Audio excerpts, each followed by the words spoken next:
Juste vous mentionner que la traduction simultanée, elle est disponible en français et en anglais. Donc, tout ce que vous avez à faire, c'est à cliquer sur le petit globe terrestre dans le bas de l'écran, choisir le canal dans lequel vous désirez avoir la traduction, donc en français ou en anglais. I just want to say that simultaneous J'aimerais translation. juste dire que la traduction simultanée est disponible. Il faut juste cliquer sur la petite planète en bas, le globe terrestre en bas de l'écran pour choisir la langue que vous voulez écouter. Moi, je m'appelle Audrey Annette Deschaines. Je suis assistante de recherche pour le Dahari Condon Sondonje, donc qui est l'environnement réseau pour la recherche sur la santé des Autochtones du Québec. On aimerait commencer le webinaire par remercier tous nos panélistes qui ont accepté aujourd'hui de partager avec nous et avec vous le travail qu'ils font et leur engagement envers le milieu de la recherche au Québec. On aimerait également remercier toutes les personnes qui sont ici en tant que spectateurs et qui partagent notre intérêt à alimenter les discussions portant sur les pratiques prometteuses, favorisant des environnements de recherche par et pour les premiers peuples. Juste pour faire une parenthèse sur l'ERC, vous n'étiez pas au courant. Donc, le nom du réseau est Dahadi Consondonje. Ça veut dire les visages de celles et ceux qui viendront après nous. Notre mission, c'est d'être un réseau de recherche et de formation en mobilisation communautaire et de transfert des connaissances en santé autochtone au Québec. Nous souhaitons offrir un espace où les communautés autochtones, les aînés, les jeunes, les chercheurs et les utilisateurs de savoir peuvent s'unir dans le cadre de la promotion de la santé, de la recherche participative centrée sur la collectivité et de la formation. Aujourd'hui, moi, je me trouve à Jojoke, qui est un territoire non cédé Ganyangara, qui est aussi fréquenté historiquement par la nation Anishinabeg. Cependant, comme nos spectateurs et nos panélistes proviennent de plusieurs endroits du territoire aujourd'hui appelé Québec, il est important de se remémorer que plusieurs nations autochtones ont sillonné ce large territoire pendant des milliers d'années. Par les chemins qu'ils ont empruntés et réempruntés sur des territoires circonscrits, ils ont développé un attachement propre à ces territoires d'où ont émergé leur savoir-faire, leur savoir-être, leur vision du monde et leur culture. Nous vous invitons à partager dans le chat les peuples autochtones qui ont façonné le territoire sur lequel vous vous trouvez aujourd'hui. Lila, est-ce que tu veux que je te donne la parole? Oui. Donc, bonjour, je m'appelle Lila Cachou. Je suis la directrice de l'ERSAC avec le NIR. Nous vous souhaitons la bienvenue au premier webinaire de la série, exemple, pratique de recherche en contexte autochtone. Depuis la Commission de vérité et réconciliation du Canada et le dépôt des appels à l'action de celle-ci, plusieurs personnes et groupes tentent de décoloniser un vaste ensemble de systèmes et de milieux, entre autres celui de la recherche, bien qu'il y ait un intérêt grandissant envers les partenariats de recherche avec les Autochtones. Ces communautés restent souvent des objets de recherche et font encore face aujourd'hui à des chercheurs mal préparés. Dans les dernières années, de nouvelles exigences des programmes de subvention et de bourse, soit l'obligation d'inclure des groupes autochtones, ont résulté en une sursollicitation des communautés, mais aussi des chercheurs et professeurs autochtones afin d'avoir leur support, leur avis ou leur contact. D'un autre côté, les chercheurs en milieu académique se sentent souvent mal outillés et peu supportés dans leur démarche de développer des relations équitables et bénéfiques avec les premiers peuples. Ils font également face à des exigences institutionnelles qui ne répondent pas aux attentes et aux réalités de leurs partenaires autochtones. De plus, les recherches menées par les communautés autochtones sont malheureusement perçues avec scepticisme par le milieu académique, qui les voit comme non rigoureuses et les relègue à la littérature grise. Il y a également peu de possibilités de financement pour la recherche menée dans les cadres non institutionnels, donc entièrement par les communautés et organismes autochtones, ce qui souligne l'importance de revoir les critères d'octroi de financement. Dans le cadre de cette série, nous mettons de l'avant des projets de recherche menés entièrement par des communautés, organisations et personnes autochtones. Nous présenterons également des partenariats de recherche entre le milieu académique et des communautés ou des organisations autochtones. Chaque présentation détaillera le développement du projet de recherche et, si applicable, du partenariat, les défis rencontrés et la façon dont ils ont été surmontés. l'expérience de l'organisation ou la communauté autochtone dans le processus de recherche et le succès et les retombées perçues par celle-ci. J'ai l'honneur de vous présenter notre première invitée aujourd'hui. Et donc c'est Jessie Lepage qui fait une maîtrise en sciences de l'éducation à l'Université de Sherbrooke qui va nous parler de son projet de recherche. Je laisse la parole à Jessie. Nishkumitin Leila, Kwekasinu, Jessie Lepage Nitishnikashun, Pekwekamunats Mastuyach Nuchin, Nemeloueten ou Tekachikat. Donc, bonjour à tous. Je suis membre des Pekwekamunats de Mastuyach. Je suis vraiment contente d'être là. Donc, c'était en Ilweyun, c'est le dialecte de ma communauté, je crois, celle de Julie. Donc, je suis vraiment contente d'être là aujourd'hui pour vous parler de mon projet qui s'intitule « Parcours et témoignages d'élèves en formation professionnelle ». Donc, je vais vous partager mon écran.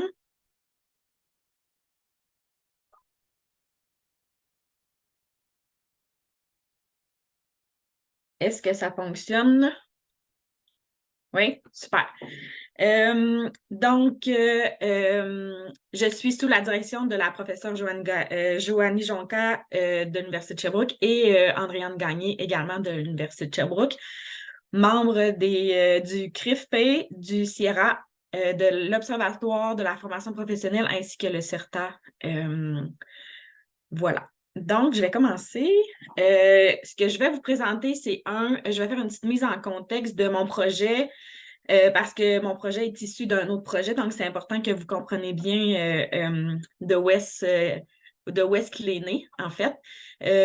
Aussi, mes motivations personnelles pour ce projet-là.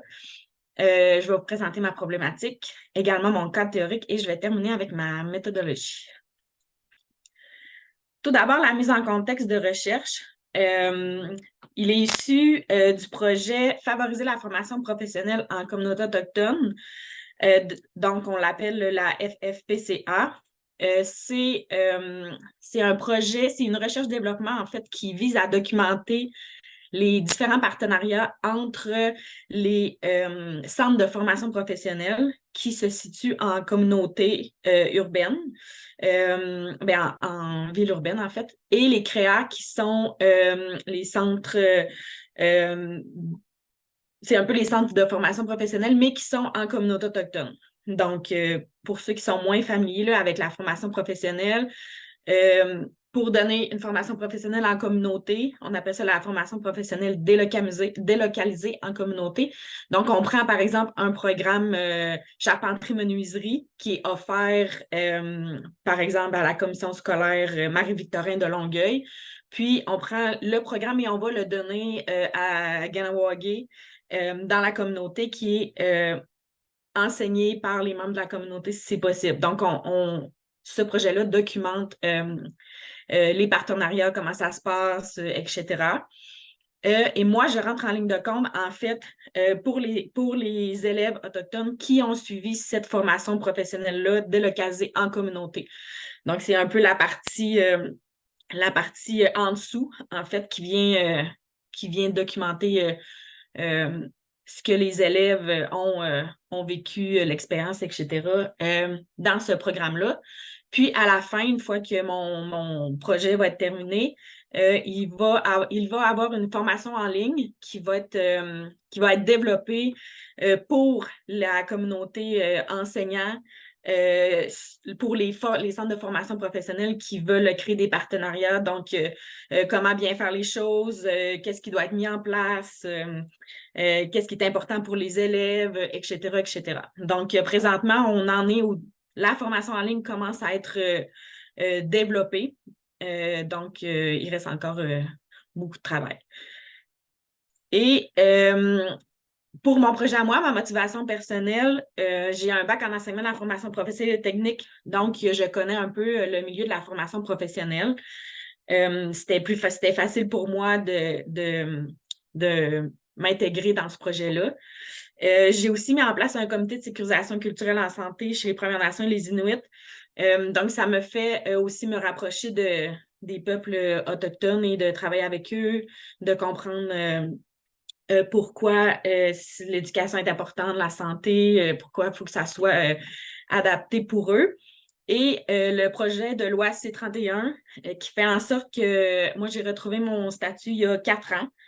J'ai décidé de ne pas seulement avoir un bout de papier, mais j'ai décidé de me réapproprier ma culture et de m'investir comme je le pouvais. Donc, personnellement, c'est important pour moi de travailler pour l'éducation des Autochtones, avec les Autochtones, en collaboration avec les Allochtones. En ce qui concerne ma problématique de recherche. Donc, évidemment, quand on fait un projet en contexte de recherche autochtone, on ne peut pas éviter de ne pas parler de la loi sur les Indiens de 1876, qui était une loi tellement paternaliste, infantilisante, qui a causé beaucoup de dommages et qui cause encore beaucoup de dommages aujourd'hui. Les pensionnats autochtones aussi, que l'éducation a tellement été longtemps utilisée pour assimiler les premiers peuples que encore aujourd'hui, il y a des traumatismes qui sont associés à ça. Le rapport à l'éducation est différent, malgré que, selon Statistique Canada, l'éducation est maintenant très valorisée chez les premiers peuples. Donc, il y a un beau vent de changement. Il y a aussi les différentes commissions, donc la commission Vérité-Réconciliation, la commission d'enquête sur les relations entre les relations publiques entre, j'ai un blanc sur la commission, excusez-moi, mais qui ont émis beaucoup d'appels à l'action qu'il faut prendre en compte, même si ce n'est pas obligatoire, c'est, à mon avis, une obligation de société de tenir compte de ces appels à l'action-là. Il y a aussi les écarts persistants entre les Allochtones et les Autochtones, malgré que il y a de plus en plus d'Autochtones qui graduent, qui obtiennent leur diplôme. Et il reste encore énormément de persistance entre les deux. Il reste beaucoup d'écarts, donc c'est important d'arriver à combler cet écart. Malgré cet écart-là, Statistique Canada démontre que l'écart entre les Allochtones et les Autochtones est moins prononcé en formation professionnelle. Mais il n'y a pas beaucoup de littérature en ce qui concerne ce programme-là, ce type d'éducation-là. Et Statistique Canada dit aussi que c'est très populaire au sein de la population autochtone parce que c'est un environnement d'apprentissage qui est relié à l'apprentissage traditionnel qu'ils connaissent. Donc, c'est pas dans des salles de classe avec des cours magistrales, c'est très technique, c'est du essai-erreur souvent. Donc, ça fait en sorte que c'est des programmes qui sont choisis par les peuples autochtones. Jean Caillal a démontré que la formation professionnelle, c'est un haut potentiel pour favoriser la diplomation chez les Autochtones.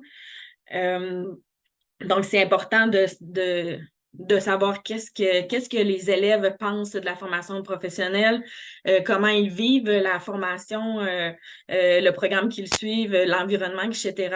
Malheureusement, la littérature scientifique démontre que en fait, elle ne démontre pas grand-chose parce qu'elle est quasi absente en ce qui concerne le parcours des élèves autochtones en AFP. Dans le monde québécois, l'AFP est encore mise à part et c'est la même problématique là, avec les élèves autochtones. Et finalement, c'est un vecteur de justice sociale, donc c'était important pour moi de faire ce projet-là. En ce qui concerne ma question générale de recherche, c'est quel impact la formation professionnelle délocalisée a-t-elle sur le parcours de vie des élèves autochtones? Et j'ai 2 sous-questions. Comment la formation professionnelle délocalisée en communauté autochtone influence-t-elle les parcours d'élèves autochtones? Et quelle valeur les élèves autochtones ayant suivi une FP délocalisée accordent-ils à la sécurité culturelle?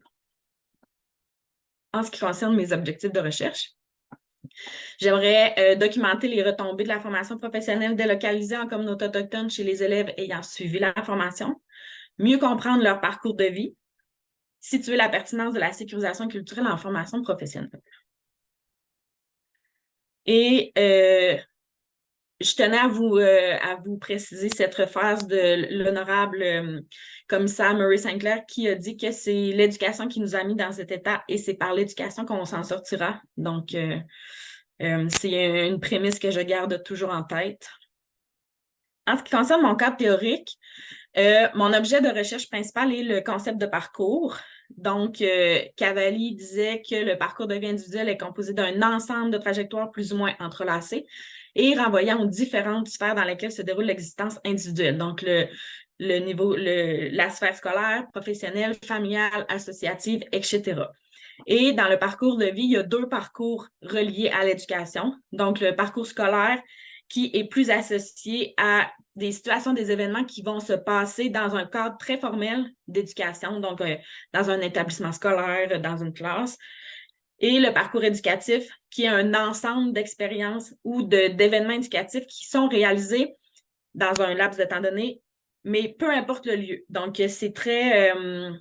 ça me rappelle beaucoup l'importance de la communauté par les Autochtones, d'apprendre par la communauté, dans la communauté, avec les gens de la communauté. Donc, c'est le concept principal de la recherche. J'aimerais beaucoup utiliser le modèle systémique de Mangan et Hall. C'est un modèle qui a été inspiré de Bronfenbrenner et de Emery Cohen, qui prend en compte les aspects de l'histoire des premiers peuples. Donc, une des différences, c'est que, si vous voyez sur l'image, il y a une flèche qui traverse le centre du schéma, donc l'élève autochtone, et qui tient compte des aspects historiques. Ça veut dire que tout au long, quand on va évaluer l'exosystème, le mésosystème, les aspects historiques vont toujours en tenir compte et c'est important, justement, de toujours avoir en tête que les aspects historiques concernant l'histoire des peuples autochtones affectent une grande partie de leur vie. Ça considère tout ce qui est important, les valeurs, la famille, les enseignants, le type de relation entre les allochtones et les autochtones, considérant que c'est pas toujours un enseignant autochtone qui forme les élèves. C'est intéressant de voir aussi comment cette relation-là peut jouer sur le parcours des élèves. En ce qui concerne ma méthodologie, évidemment, c'est une recherche qualificative puisque mon sujet se situe principalement au niveau des sciences sociales. Le parcours des élèves autochtones est un phénomène qui est très peu connu. Donc, c'est important d'avoir plus de littérature scientifique à cet effet. Ça va faciliter la compréhension de ce phénomène social-là. Les formations professionnelles délocalisées, c'est nouveau, ça n'existe pas encore dans toutes les communautés. Est-ce que ça a un impact sur les élèves ou non? Donc, de comprendre ce phénomène-là. Et également comprendre et interpréter la signification que ces élèves-là donnent à leur propre vie, à leurs expériences, à leurs connaissances et à la complexité des sciences sociales. Donc, de Godet et Robert. Évidemment, j'effectue une recherche en contexte autochtone, donc c'est super important pour moi d'utiliser les lignes directrices en recherche autochtone. Je sais qu'il y en existe plusieurs. Moi, j'ai choisi les 9 lignes directrices que Herman a publiées. Dans le passé, la recherche en contexte autochtone a été faite à leur insu. Ils ont été comme des cobayes. Il n'y a pas eu Ils n'ont pas demandé s'ils pouvaient faire de la recherche. Il y a des vols qui ont été faits sur des savoirs traditionnels. Ça a été inapproprié, respectueux, et maintenant, on ne peut plus faire de la recherche en contexte autochtone de cette façon-là. Donc, c'est important pour moi et mon équipe de recherche, qui est une équipe de recherche allochtone, de suivre ces principes-là. Herman disait, ces recherches n'exploitent pas la communauté et ne lui sont pas nuisibles dans l'espoir que ces recherches favorisent la connaissance et les valeurs des Autochtones. Donc, de vraiment mettre en valeur les savoirs traditionnels au même titre que les savoirs occidentaux. Les lignes directrices d'Herman ont comme objectif de décoloniser la recherche sur le plan de la méthodologie, sur le plan épistémologique, donc d'une façon selon l'approche Etwapmung, donc two-eye-seeing ou l'approche à double perspective, et d'assurer la protection des propriétés intellectuelles. Donc, même si on fait une recherche pour eux, c'est eux qui décident si on publie les résultats ou non. Donc, c'est important pour moi de suivre ça et aussi sur le plan personnel. En ce qui concerne mes types d'approches, j'en ai deux. Tout d'abord, je vais utiliser l'approche interprétative afin de mieux comprendre l'expérience, le ressenti, comment que ces élèves-là ont vécu leur expérience en tant qu'élèves autochtones dans un programme délocalisé avec un enseignant autochtone ou non. De savoir est-ce que le fait de ne pas avoir un programme adapté culturellement change vraiment quelque chose ou non. Donc, je veux décrire en fait tout ça.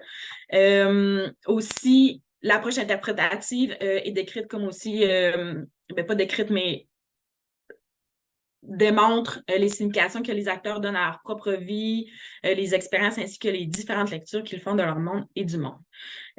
Ça a aussi un beau lien avec le concept holistique duquel les Premières Nations tiennent beaucoup. Ils ont des visions du monde différentes, ils ont des dimensions importantes. Le concept holistique est un concept important. Donc, en utilisant l'approche interprétative, je peux insérer ces concepts-là dans mon cadre méthodologique. Également, je joins l'approche décoloniale à cette approche interprétative parce que, de un, ça me permet de me positionner, comme je vous ai mentionné en début de présentation, je me réapproprie ma culture. C'est important pour moi de pouvoir le mentionner et de mentionner mon point de vue comme chercheur. On n'est pas supposé de prendre part activement à ce qui se passe dans notre recherche, mais cette approche-là nous permet de le faire un peu. Cette approche-là me permet également de valoriser les savoirs autochtones dans la recherche scientifique, de démontrer que ces savoirs-là ont autant de pertinence que les savoirs occidentaux. Puis, ça me permet aussi de participer à la décolonisation de la recherche. Et comme je le disais tout à l'heure, mon équipe de recherche est allochtone. La majorité, en fait, l'entièreté des acteurs dans le projet de recherche FFPCA sont allochtones. Donc, afin de ne pas avoir une recherche qui est teintée de savoir, de concepts, de vision occidentale, c'était primordial pour moi d'avoir une approche décoloniale. En ce qui concerne ma collecte de données, on a un bassin d'élèves qui est hétérogène. Donc, on a des milieux anglophones, des milieux francophones. C'est important pour nous parce que les milieux anglophones, francophones ont des visions différentes. Ils sont aussi, les communautés avec qui on collabore pour cette recherche-là sont sur une géographie, des endroits géographiques différents. Donc, à notre avis, ça allait donner plus de perspectives dans les résultats. On collabore avec les Inuits de Pessamit, les Mi'kmaq de Listigouche, les Kanien'kehá:ka de Kahnawake, ainsi que les Anishinaabe de Sismoga. Sismosagiga, je pense que j'ai fait une faute, désolée. Lac-Simon. Et pour ma méthode de collecte de données, eh bien, tout d'abord, on n'a pas commencé, j'ai pas commencé encore la collecte de données. Ce sera selon un échantillonnage non probabiliste. Ça ne va pas relever du hasard parce qu'on a besoin des gens qui ont suivi une formation professionnelle délocalisée en communauté autochtone ou qui sont en voie de la terminer. Sinon, on n'arrivera pas à répondre à la question de recherche et aux objectifs de recherche. Les étudiants ou les élèves qui vont répondre, qui vont participer à la recherche doivent représenter en fait l'objet de recherche. Et c'est aussi via les CREA. Donc, c'est avec eux à laquelle on participe justement pour qu'eux envoient les courriels pour les participants à savoir s'il y en a qui sont intéressés ou non. En ce qui concerne l'outil de collecte de données, évidemment, c'est important de respecter les cultures et les traditions autochtones. Donc, j'ai choisi de faire des entrevues semi-dirigées avec des listes de thèmes qui sont déjà préétablies. Ces listes de thèmes-là sont définies selon les dimensions holistiques du cercle de médecine afin que les participants puissent savoir où est-ce qu'on en est rendu dans les thèmes et que ça couvre toutes les dimensions importantes du cercle afin qu'il y ait une harmonie dans ces questions-là. C'est évidemment des entrevues qui respectent la tradition orale, donc pas de questionnaire écrit afin de contrer les barrières de langage qui pourrait y avoir. Également pour que les participants se sentent à l'aise, qu'ils ne soient pas confrontés dans les valeurs et dans lesquelles ils pourraient se retrouver et qu'ils ne se sentent pas en sécurité. Également, on a choisi le cercle de partage ou les entrevues individuelles. Pourquoi il y a un « ou » ? Parce que les limites de la recherche et la faisabilité font en sorte que de faire un groupe de partage avec 10-15 étudiants, c'est très difficile. Les nouveaux diplômés ou les élèves en formation travaillent, sont en cours, ils ont des familles. Donc, que ce monde-là prenne tout un même moment en même temps, c'est difficile. Donc, on a choisi les entrevues individuelles aussi pour la faisabilité de la recherche. C'est pas nous qui va décider. On laisse le choix à la communauté de le faire. Évidemment, que ça soit un cercle de partage ou que ça soit l'entrevue individuelle, il va y avoir une personne de la communauté qui va être présente avec nous. Si la personne veut s'exprimer dans sa langue traditionnelle, on va avoir quelqu'un pour pouvoir traduire pour nous, pour ne pas brimer le participant, pour se sentir en sécurité aussi si on n'a pas le temps de se rencontrer quelques jours avant ou etc. Et c'est ce que je disais pour la faisabilité. Donc, j'ai fini déjà. Donc, Etchimish Community Now. Puis, je pourrai répondre à vos questions après la présentation de Mike.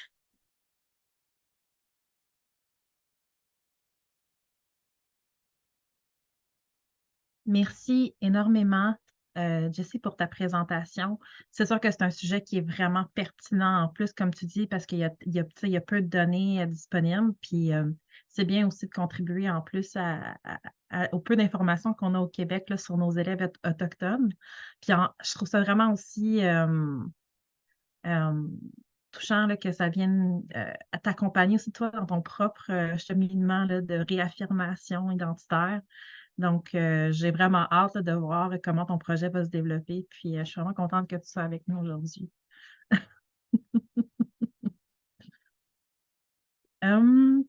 So our next guest is Notre prochain invité, c'est un autre étudiant et c'est un étudiant de l'Université McGill. C'est Michael McQuoxie. Il fait en ce moment son doctorat en kinésiologie, les sciences kinésiologiques. Donc, je vais aller te retrouver, Mike, on l'appelle Mike. Et il est avec nous depuis longtemps. C'est un des étudiants qui a reçu une de nos bourses. Donc, je suis très heureux. J'ai hâte d'entendre ce qui se passe avec son projet de recherche. Donc, Mike, je te passe la parole.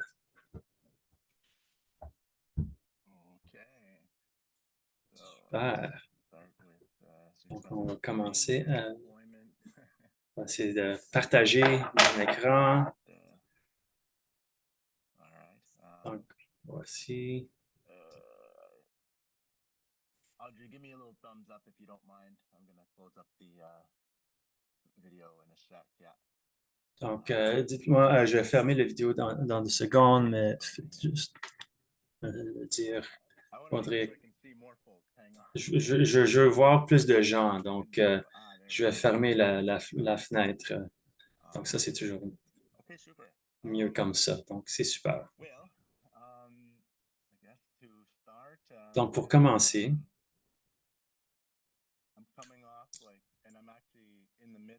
je suis au milieu d'une période très intensive où je soumets ma proposition de thèse formellement le 30 septembre.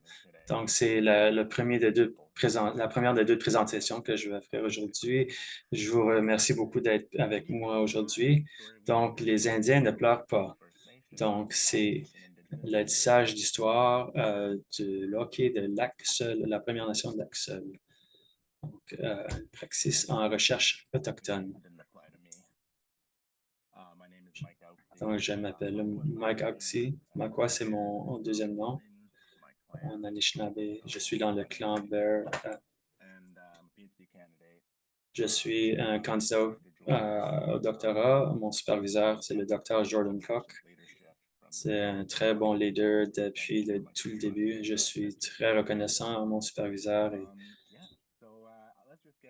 Donc, on va recommencer.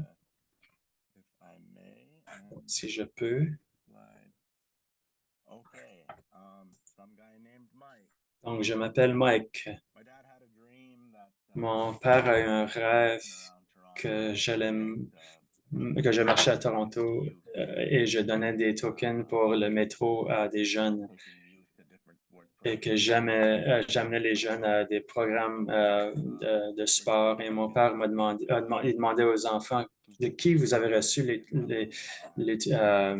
billets d'autobus. Puis il dit, c'est un gars qui s'appelle Mike. Ah, mais parlez-moi de lui. Ah, mais il portait un chandail de hockey.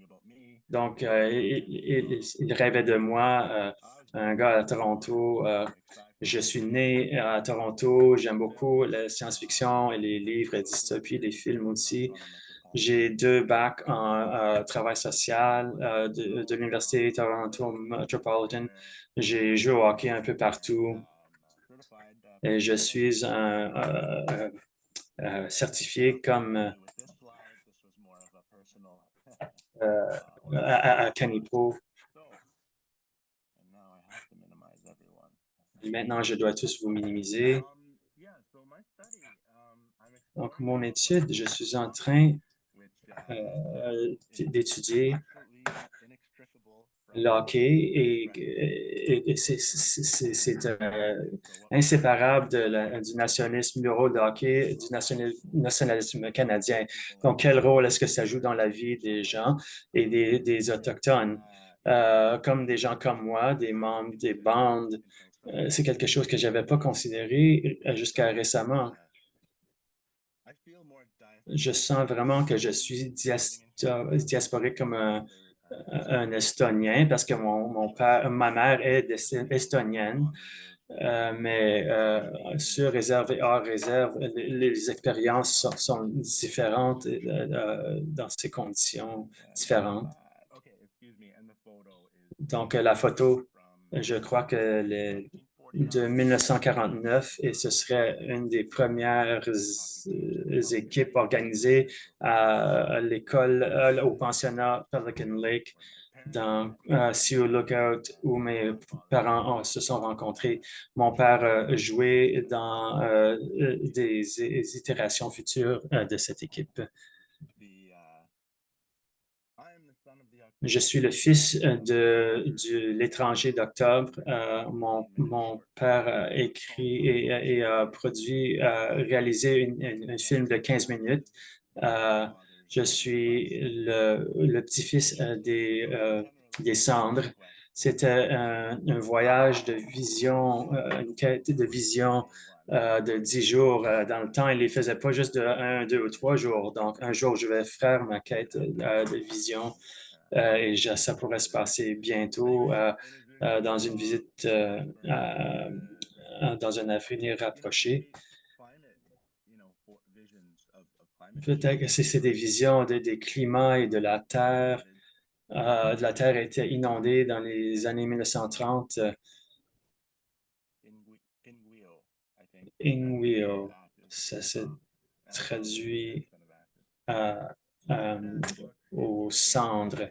Donc, le livre de mon père, Les Indiens ne pleurent pas, c'est comme la première partie du titre de ma recherche. C'est un livre de courtes histoires et de poèmes. Et ça démontre les théories de survie et de comment équiper l'Indien ou le guerrier post-indien et pour se battre contre les idéologies nationalistiques imposées par les colonisateurs. Donc, c'est un peu de théorie. Je ne parlerai pas beaucoup de théorie aujourd'hui, mais je ne passerai pas beaucoup de temps sur ce diapo, mais c'est important parce que c'est basé sur les entrevues, sur les connaissances et la littérature et les documents dans les archives. C'est l'introduction dans le hockey, en 1948.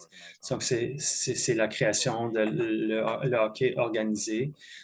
C'est un peu ironique, mais je vais l'expliquer plus tard.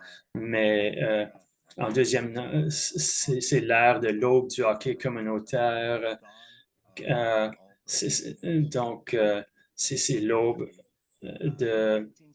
en 1970. Donc, en 1970, un tournoi de centre d'amitié indien. Il y a eu 4 équipes à l'arène mémoriale Sioux Lookout.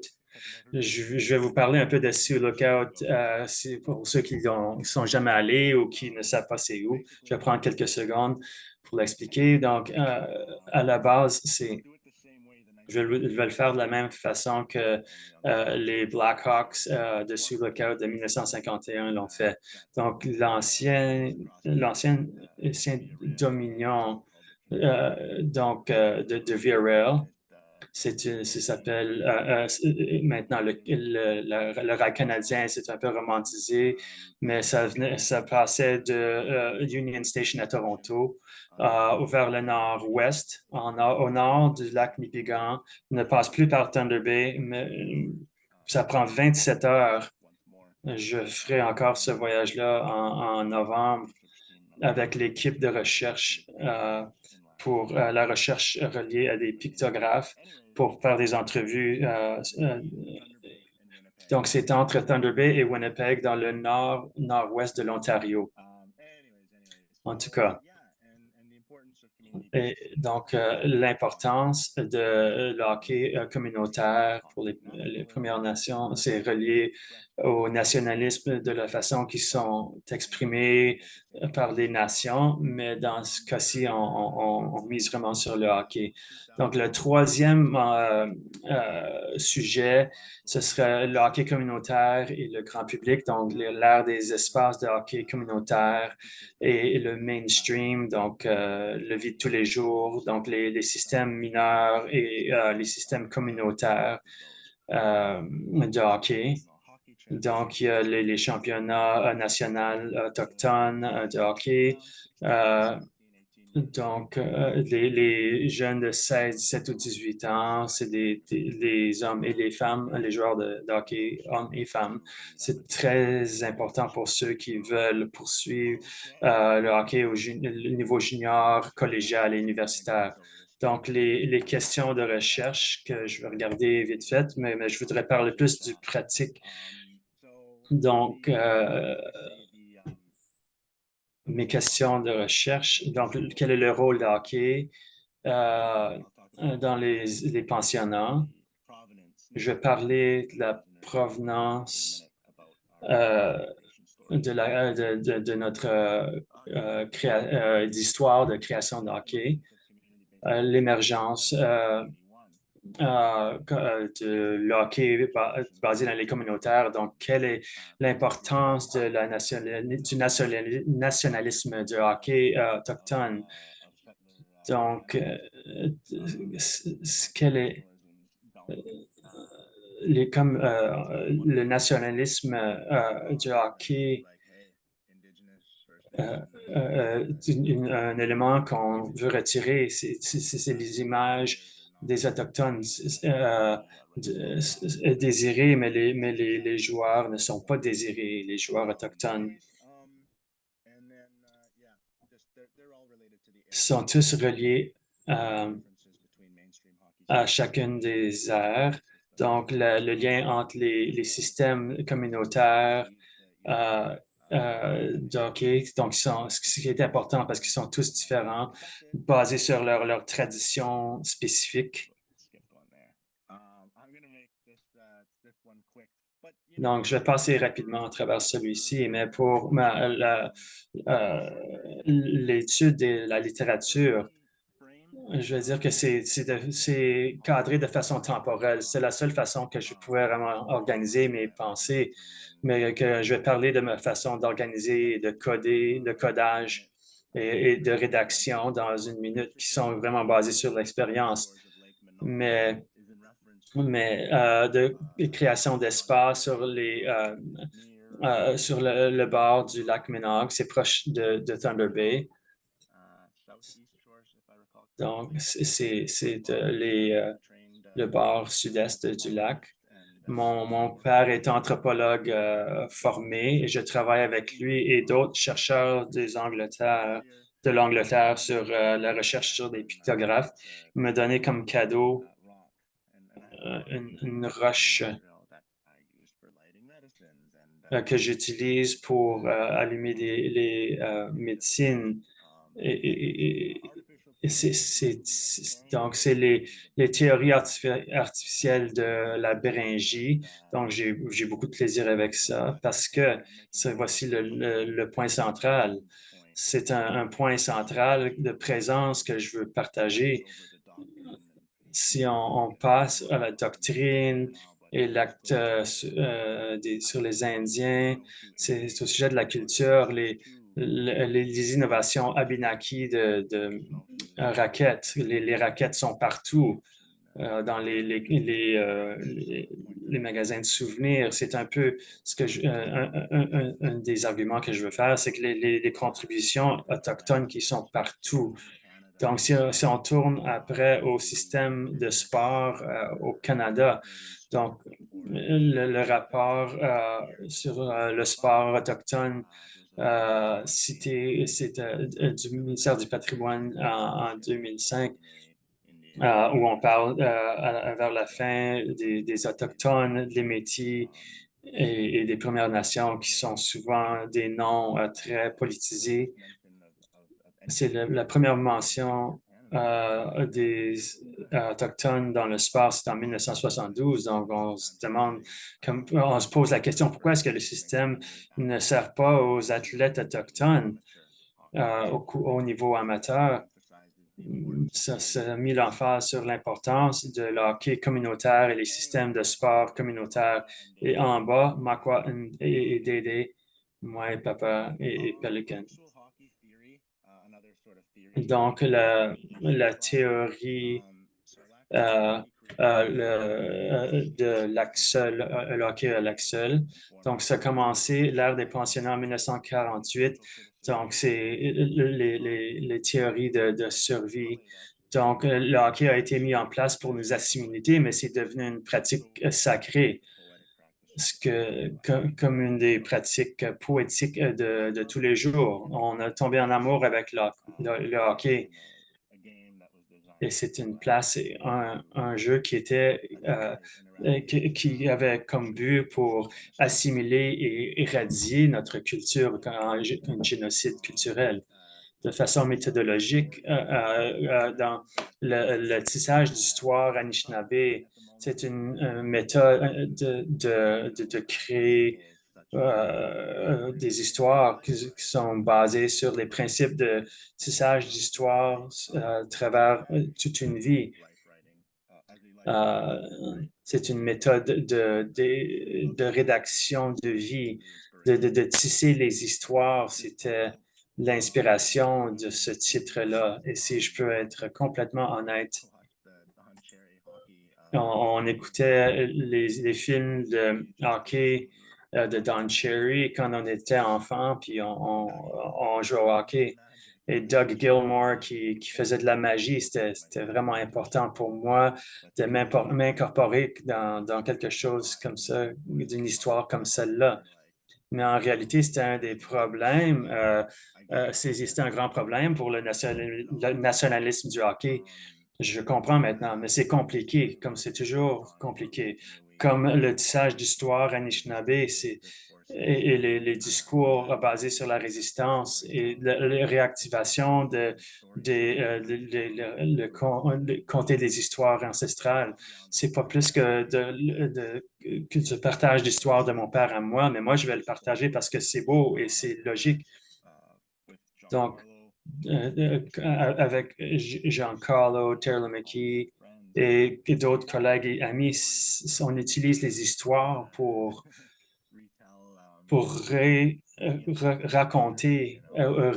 raconter l'histoire. Et j'ai beaucoup de photos que je vais pouvoir sans doute inclure, identifier des joueurs, des gens dans les photos. Ça sera vraiment un beau voyage en novembre. Et le dernier, mais non le moindre, donc la théorie du curriculum. Donc, c'est l'archéologie et, et la relation entre le transtemporel et le transconceptuel. Ça prend du temps, conceptuel, ça prend du temps pour voir ce que cette méthode-là peut faire et je l'aime beaucoup. Donc, si on parle de la population cible, donc dans mon dernier tournoi comme un joueur, donc dans la communauté de hockey de l'Axel, j'étais un défenseur. En fait, ce sera dans le tournoi de mars 2024. Donc après, en novembre, au nord de l'Ontario, en mars, je vais aller au nord-est de l'Ontario. Le tournoi et les organisateurs et les bâtisseurs, c'est pas juste les joueurs et les athlètes qui sont importants, c'est tous ceux qui ont bâti ces structures-là. Oui, donc juste pour la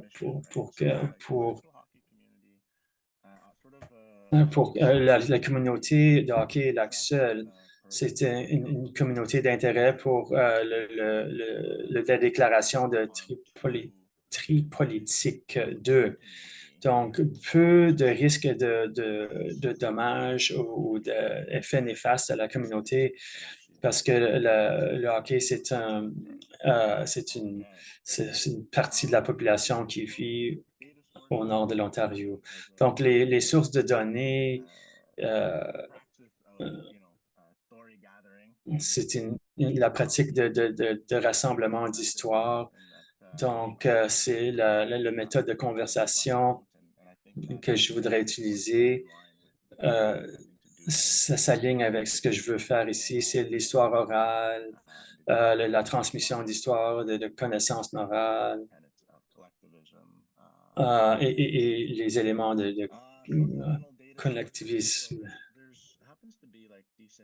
Donc, les sources de données supplémentaires, donc il y a quand même des bonnes archives, à la Bibliothèque et Archives Canada, que je visiterai à la fin du mois d'octobre, le 25 octobre. Donc, il faut tout commander en avance. Les documents sur l'éducation, l'équipement. Non, mais c'est ça qu'il faudra que je fasse. Il faudra que j'aille à Ottawa pour ça. J'ai fait une belle visite aux archives de l'Église anglicane du Canada à Church et Bloor, juste à l'est de Bloor-Young, à Toronto. L'archiviste était vraiment très gentil, très sympathique et que je vais donner ma dissertation. Je vais faire un don de ma dissertation à la fin à ces archives-là et même au Hall of Fame du hockey, donc le hall de renommée du hockey. Donc, on ira aux archives de l'Université Algoma. Donc, voici Pelican. C'est une des premières photos du hockey qui prédate la première période de mes recherches parce que c'est le hockey organisé.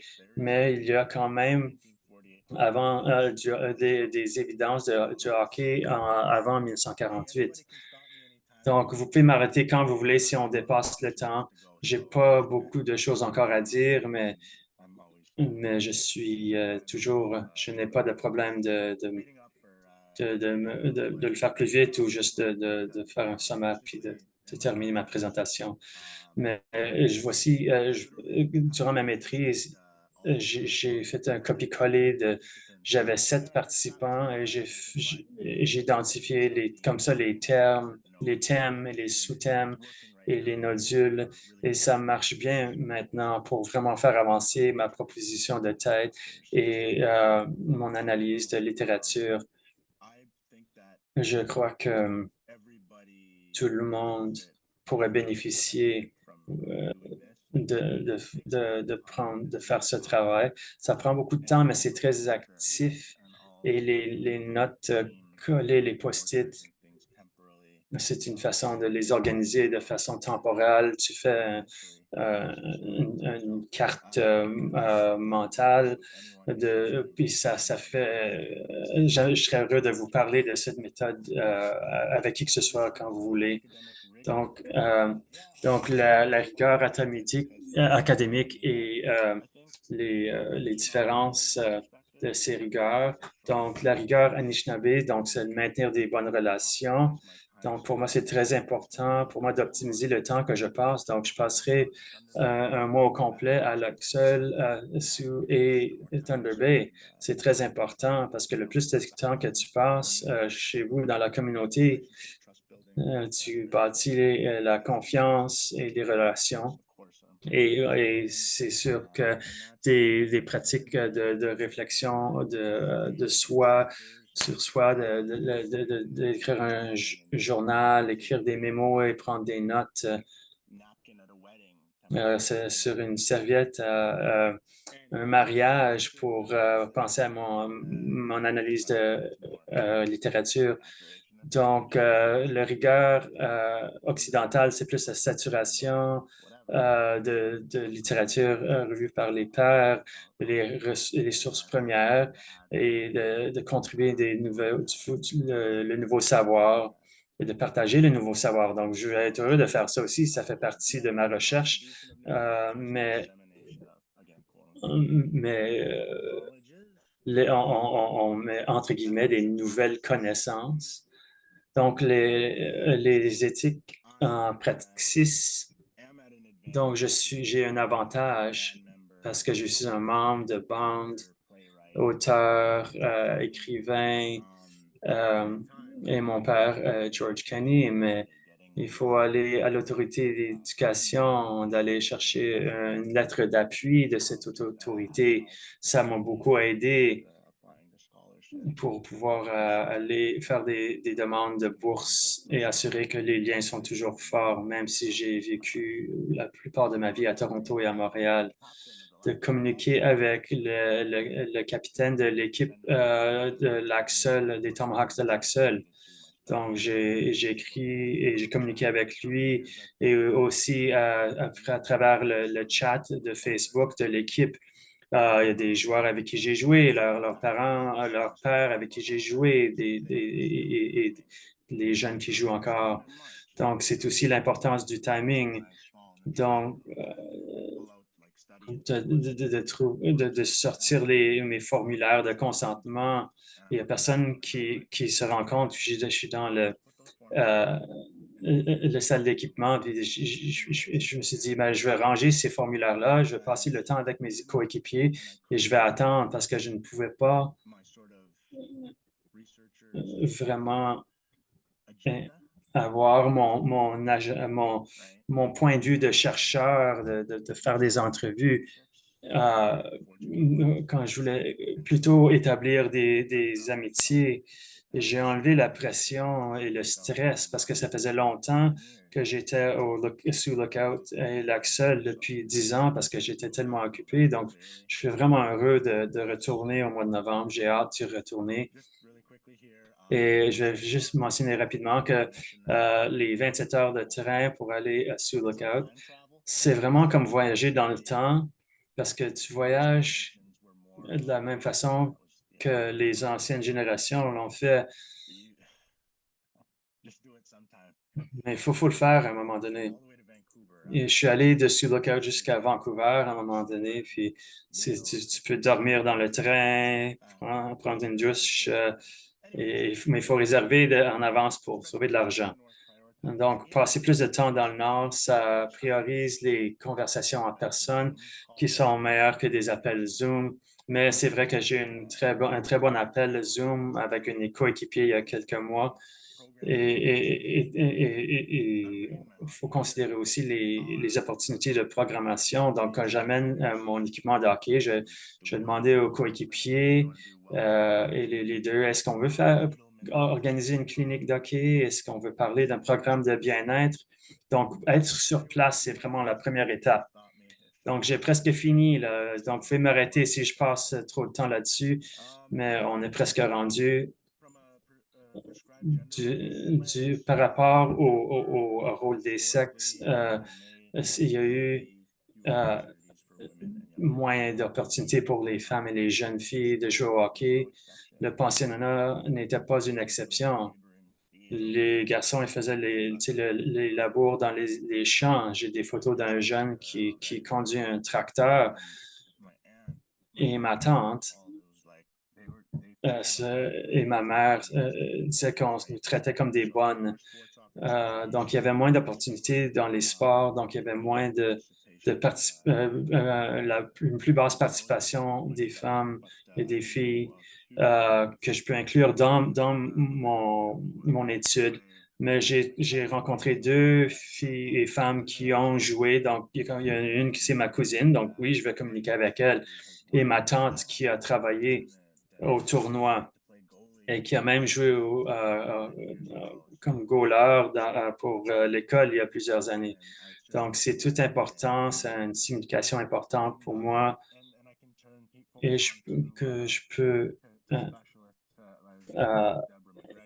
aussi impliquer des spécialistes comme Deborah McGregor à l'Université de Toronto qui travaille dans la géographie environnementale et aussi Kelly Armstrong qui est l'arrière-arrière petite fille de George Armstrong qui fait des études sur les filles et le hockey au pensionnat. Une autre limitation, c'est la singularité de l'expérience à l'Axel. Ça veut dire que leur expérience est différente que l'expérience ailleurs. La proximité de l'Axel à Sioux Lookout ou même à Thunder Bay, la proximité au système de hockey mineur, ça contribue aussi à une des raisons pourquoi l'Axel est devenu si dominant au hockey.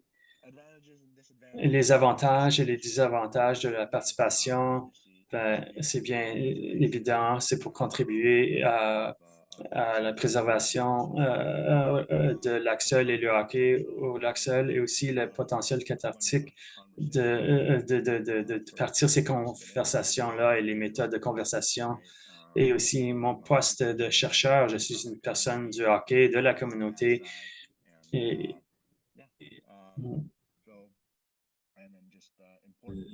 aussi, c'est important. Je ne veux pas juste passer à travers, passer par-dessus le fait qu'il y a toujours le potentiel de déclencher des sentiments qui ont eu lieu, des sentiments du passé, des expériences difficiles qui ont eu lieu dans le hockey ou dans les pensionnats. Donc, l'élément, oui, et je dois dire que oui, j'ai l'appui du côté de santé mentale et pour les jeunes. J'ai sur mes formulaires de son consentement, il y a le numéro de téléphone pour pouvoir aller trouver de l'aide.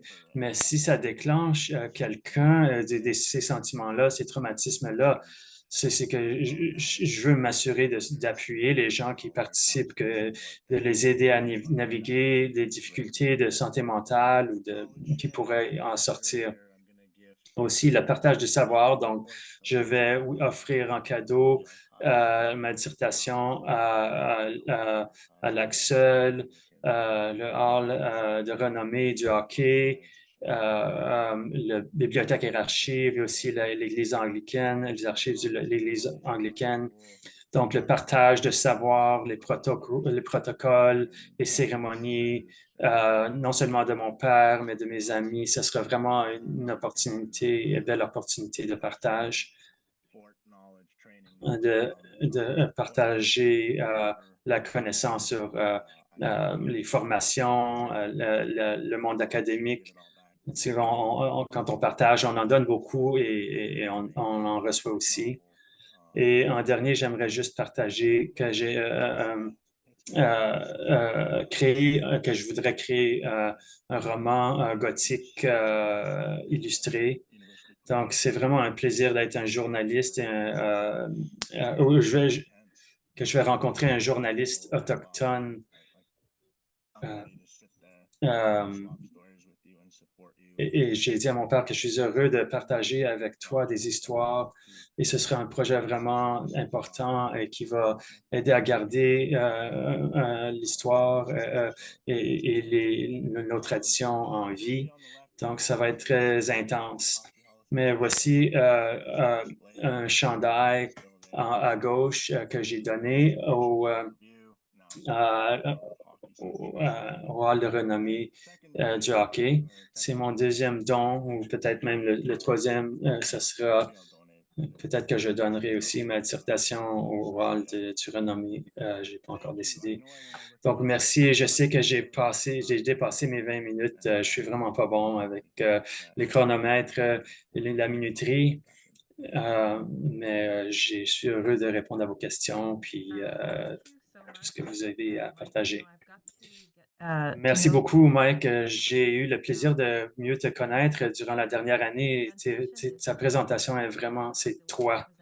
La façon que tu présentes, je crois vraiment que c'est un cadeau pour moi d'avoir accès à ça et qui tu es. Et le plus que ça se rapproche à ton cœur, le plus que tu as un bon focus sur ta présentation, tu te concentres sur ta présentation. Je sens vraiment que ça m'engage dans le matériel. Merci beaucoup. C'est un beau compliment. Merci. C'est touchant. Merci. J'aime beaucoup la façon que tes approches sont vraiment décolonisées. Tu as mis un effort extra pour assurer d'utiliser un langage différent pour intégrer les points de vue mondiaux autochtones. J'ai beaucoup aimé comment tu as expliqué la rigueur. Donc, merci beaucoup, beaucoup.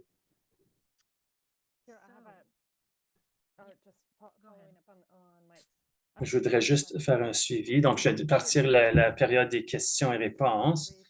Donc, sentez-vous à l'aise d'ouvrir vos caméras, de lever vos mains pour poser des questions. Mike, dans ta présentation, à un moment donné, tu as mentionné que je dois vraiment rajouter que cet élément académique à ce que je fais, mais je fais vraiment juste de conter des histoires et de partager des histoires avec mon père. Je voulais mettre un accent sur le fait que des fois, on oublie dans le monde académique le contexte, que ça fait partie de la recherche. C'est de la recherche, ça fait partie de la décolonisation ou de le changement de paradigme parce qu'on on fait toujours face à des exigences, il faut utiliser cette théorie ou l'autre, mais ce qui vient de vos participants dans votre recherche peut constituer la théorie en tant que telle. Un de mes superviseurs de recherche me disait ça aussi. Tu n'as pas toujours besoin d'aller le chercher, tu peux l'utiliser comme toile de fond dans le travail que tu fais. Oui, c'est super. Merci beaucoup. Je veux juste ouvrir le Q&A. S'il y a des gens qui ont des questions pour nos deux panélistes. Je vois aussi que Nicolas a demandé si vos PowerPoints seraient disponibles. Puis ça, c'est vraiment à votre aise aussi, là.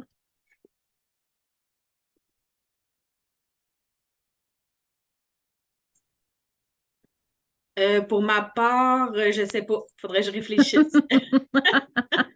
Moi aussi, moi aussi. Dans tous les cas, Nicolas, comme tu le sais, la présentation va être disponible sur nos médias sociaux comme c'est enregistré. Donc, au moins, tu pourras y avoir référence là, dans le futur. Est-ce que sinon, on a d'autres questions qui sont plus sur la présentation, les prochaines étapes? Et je pense que... Ah, il n'est plus là. J'ai vu qu'il y avait une question tout à l'heure, mais... Ouais, ouais. Ah, c'est Nicolas a une question là.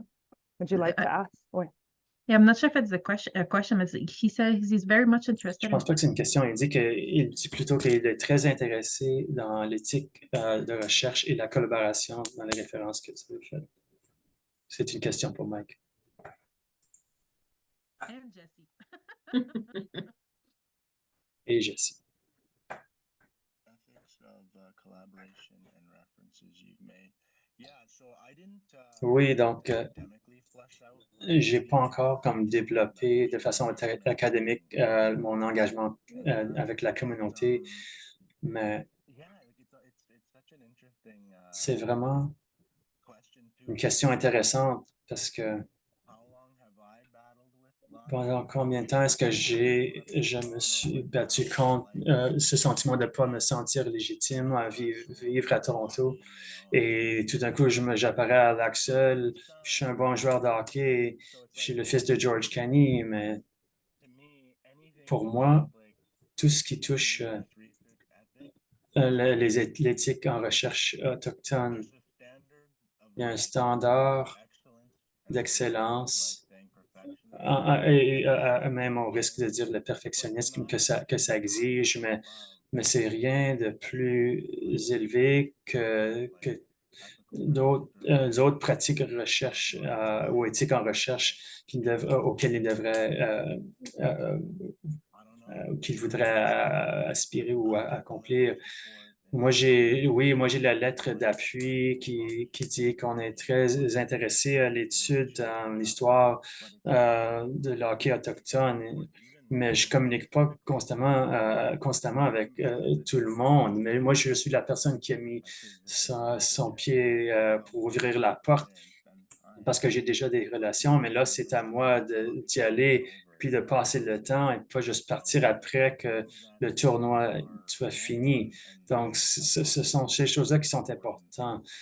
Plus que le hockey devient moins important dans ma vie, c'est bon parce que je suis pas obligé de juste être hockey Mike. Le hockey, c'est juste une scène pour moi de présenter ce que je fais. C'est intéressant. On a une patinoire dans la communauté. J'aimerais aussi en entendre parler, Jessie, à ce sujet. Moi, en ce qui concerne la collaboration, il y en a qui diront que c'est un avantage, il y en a qui diront que c'est un désavantage. Mais moi, quand je suis rentrée dans mon projet, le gros projet dont je vous ai parlé était déjà en cours. Donc, les communautés étaient déjà choisies. Ils étaient au courant qu'il allait y avoir une étude concernant les élèves qui avaient participé aux formations délocalisées. Donc, personnellement, j'ai pas eu à solliciter les communautés, à savoir si c'était dans leurs besoins, si ça pouvait être une recherche pertinente pour eux. Ça a été fait au préalable par ma directrice de recherche. Cependant, en ce qui concerne vraiment tout ce qui est de la planification de ma collecte de données, c'est vraiment moi qui est en relation avec les directeurs des CREA qui sont dans les communautés autochtones participantes à la recherche. Et dans certains cas, je peux moi-même rentrer en contact avec les étudiants pour planifier si c'est des rencontres individuelles et si, évidemment, ils donnent la permission au contact du CREA de me donner leurs coordonnées. Je suis encore au début, donc je suis pas encore été dans les communautés à part à Kahnawake. Puis, fait que ça serait ça pour le moment que je pourrais te donner comme réponse, mais c'est important pour moi, justement, comme je disais, que tout le monde soit heureux, on peut improviser parce que si je passe 3 jours là-bas puis que ça donne l'improvisation, c'est beau aussi là, quand c'est spontané, puis souvent on recueille de plus beaux résultats. Mais c'est important aussi de ne pas leur imposer, en fait, le moment, la façon dont c'est fait, puis voilà. Ça fait plaisir. Merci, Jessie. Est-ce qu'on a une Ok, autre Jessie. ou un commentaire? Gênez-vous pas non plus. Ah, Marie-Ève. Allô, merci de vos présentations et de partager vos expériences de recherche en contexte autochtone. C'est très apprécié. Moi, j'avais une question pour Jessie. Tu as effleuré le concept de sécurisation culturelle, puis je voulais savoir comment tu l'intègres dans ton projet, puis c'est quoi le lien avec la pédagogie?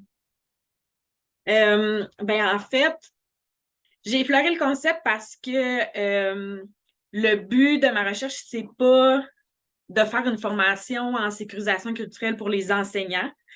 Le but est plus de savoir comment les élèves, eux,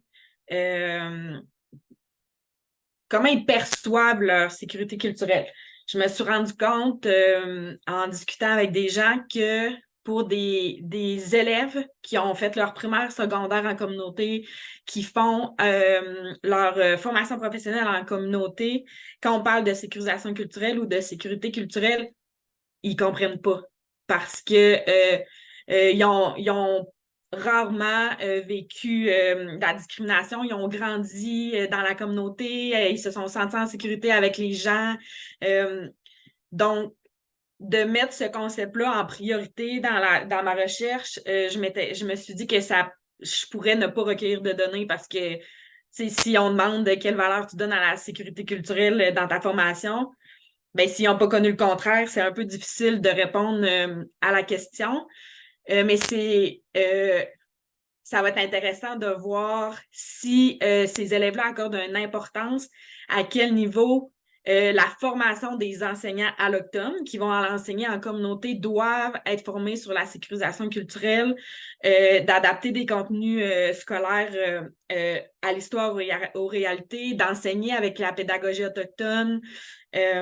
Donc, c'est aussi ça un peu les résultats que moi, je vais recueillir, qu'on veut intégrer dans la formation qui va apparaître en ligne. Je crois qu'il va y avoir un module sur la sécurisation culturelle, justement pour les gens autochtones qui vont la suivre. Donc, c'est plus là, de cette vision-là que je l'intègre sans qu'il soit un concept clé là, dans la recherche.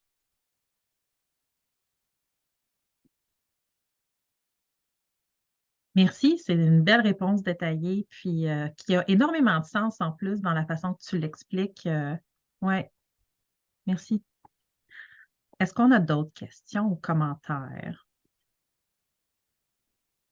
Ariane, habituellement, quand tu ouvres ta caméra, c'est que tu as quelque chose à dire. Alors, pour vrai, j'ai rien à dire, mais je pourrais juste mentionner que tu sais, c'est notre comité d'éthique qui a évalué évidemment le projet. Donc, je trouve ça super le fun d'avoir des nouvelles et de voir où ça s'en va et d'entendre justement Jessie là, en parler. Donc, j'ai allumé ma caméra parce qu'on était à la période de questions, honnêtement. C'est correct. Je voulais pas te. Ben voilà, mais bravo. Beau projet, Jessie. Merci beaucoup.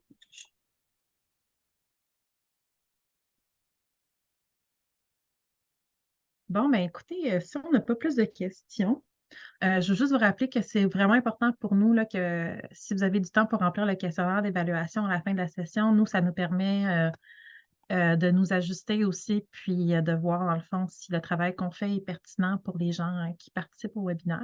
Donc, si vous pouvez prendre quelques minutes pour le compléter, ma collègue Sherry vient de le partager dans le chat.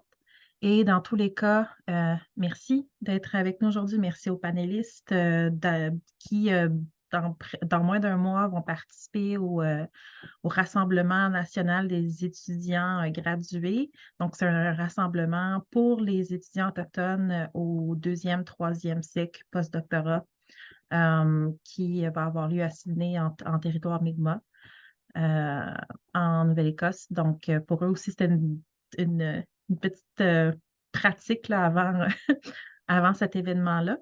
Puis, dans le fond, on se revoit là, dans un mois pour le prochain webinaire, donc qui va avoir lieu le 18 octobre. Donc, merci. Et merci à notre interprète Oui. aussi, Patrick. Ouais. Bonne journée à tous. Finish Kumiten, Milo Cheshekwe. Passez une belle journée.